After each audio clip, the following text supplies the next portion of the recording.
जब तक ना हो मुद्दों पर बवाल, तब तक नहीं होता राजनीति में कमाल। और कहीं ना कहीं यही यूजीसी मुद्दे के साथ भी किया जा रहा है। आज की खबर सिर्फ एक बिल की नहीं है, ये एक ऐसे मुद्दे की कहानी है जो धीरे धीरे पूरे देश में आग की तरह फैलता जा रहा है। सवाल सीधा है, क्या यूजीसी बिल एक नया बदलाव है या फिर आने वाले बड़े आंदोलन की शुरुआत है? क्योंकि जिस तरह से राजस्थान से आवाज उठनी शुरू हुई है, अब वो दिल्ली तक पहुंच चुकी है और आने वाले दिनों में ये पूरे देश को हिला सकती है। क्या है ये पूरा मामला? देखिए, यूजीसी बिल को लेकर देश भर में अलग-अलग समाजों में नाराजगी देखने को मिल रही है, खास तौर पर राजस्थान में, जहां करणी सेना ने और राष्ट्रीय करणी सेना दोनों ने खुलकर अब ये सामने आ गए हैं और सिर्फ विरोध नहीं कर रहे, ये सीधा चेतावनी दे रहे हैं सत्ता को। कोर्ट में क्या हुआ? अब मामला कोर्ट तक पहुंच चुका है। दिल्ली में इस बिल को लेकर सुनवाई होनी थी, लेकिन सुनवाई टल गई, तारीख आगे बढ़ा दी गई और यहीं से गुस्सा और बढ़ गया, क्योंकि जो लोग उम्मीद लगाए बैठे थे कि कोर्ट से कोई राहत मिलेगी, उन्हें अब इंतजार करना पड़ रहा है। दिल्ली नहीं आने दिया गया। सबसे बड़ा मोड़ तब आया जब महिपाल मकराना दिल्ली आकर विरोध करना चाहते थे, लेकिन उन्हें आने नहीं दिया गया। नतीजा, वो जयपुर में ही धरने पर बैठ गए और वहां जो हुआ वो एक बड़ा संकेत है, क्योंकि छोटा सा सांकेतिक प्रदर्शन देखते ही देखते भीड़ में बदल गया। मतलब साफ है, गुस्सा जमीन पर मौजूद है, बस चिंगारी चाहिए। करणी सेना का बड़ा ऐलान था। अब सुनिए सबसे बड़ी बात, 10 मई 2026 को दिल्ली में बड़ा महासम्मेलन होगा।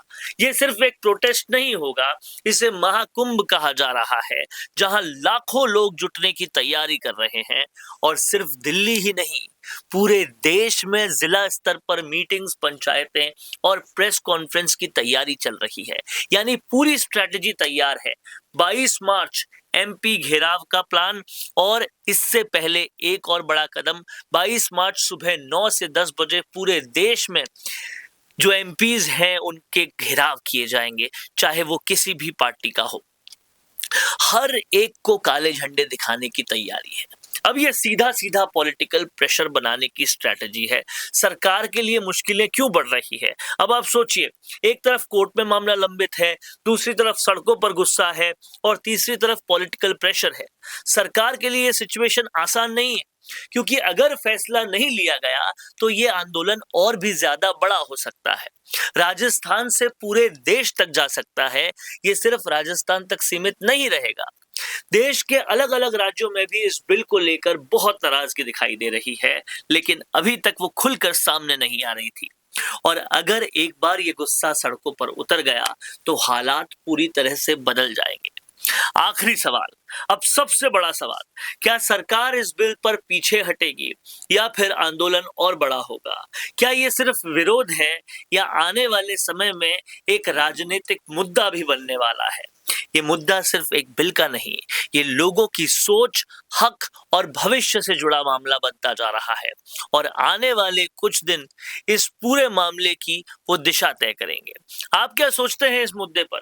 क्या यूजीसी बिल सही है या गलत? क्या आंदोलन होना चाहिए या नहीं? कमेंट करके जरूर बताएं। देखते रहिए द फैक्ट इंडिया न्यूज। रुकिए और जरा ध्यान से सुनिए। क्या आप हमारी इन खबरों से अपने व्यापार को भी बढ़ाना चाहते हैं? तो आप भी खबरों के दौरान इस तरह के एलिमेंट्स पर अपना विज्ञापन दे सकते हैं, या फिर ऐसे खबर के 1 मिनट बाद अपना पूरा विज्ञापन डलवाएं, जो कि 8 लाख से ज्यादा सब्सक्राइबर्स और फॉलोअर्स वाले द फैक्ट इंडिया चैनल्स और पेजेस से राजस्थान के कोने कोने में पहुंचेगा। और इससे आपका व्यापार, ब्रांड सब कुछ बढ़ेगा।